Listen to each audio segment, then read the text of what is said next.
আসসালামু আলাইকুম। কেমন আছেন সবাই? আশা করছি ভালো আছেন। আমিও অনেক ভালো আছি। আজকে আমাদের পুকুরে মাছ ধরলাম। পুকুরটা আসলে অনেক বড়। মাছ ধরতে অনেক সময় লাগে এবং মাছটাও অনেক বড় হয়ে গেছে মোটামুটি। 1-1.5 মাস আগের তুলনায় এখন মাছের দাম তুলনামূলক একটু বৃদ্ধি। আপনারা আগের ভিডিওতে দেখেছেন এবং বর্তমান জানেন। এই জন্য আর কি মাছ ধরা এই সময়ে। আমাদের পুকুরে সব ধরনের মাছই ছিল, রুই, কাতল। তার মধ্যে আমরা বেশিরভাগ দিয়ে থাকি পাবদা।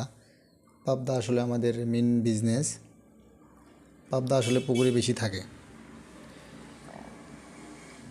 জাল থেকে মাছগুলো নিয়ে এসে এখানে মাপা শুরু হচ্ছে। এখানে মাপগুলো দিয়ে তারপর আসলে প্যাকেজিং করতে হয়। আসলে মাছ বিক্রি হয় 43 মণ। আপনারা হয়তো অনেকে জানবেন এবং অনেকে জানেন না। 40 কেজির সঙ্গে 3 কেজি ফ্রি দিতে হয়, এটা প্রত্যেক মণে। এটা আসলে মাছের এভাবেই বিক্রি হয়। এইগুলো আসলে হয়েছিল পাবদাগুলা কেজিতে 18টা। অনেক বড় হয়েছিল মোটামুটি, আলহামদুলিল্লাহ। অন্যান্য পুকুরের চেয়ে তুলনামূলক অনেক বড় হয়ে গেছিলো।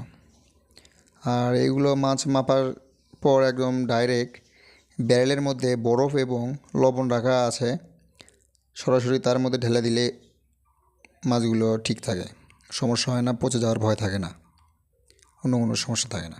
ধন্যবাদ সবাইকে। ভিডিওটা ভালো লাগলে অবশ্যই লাইক এবং শেয়ার দেবেন। আসসালামু আলাইকুম।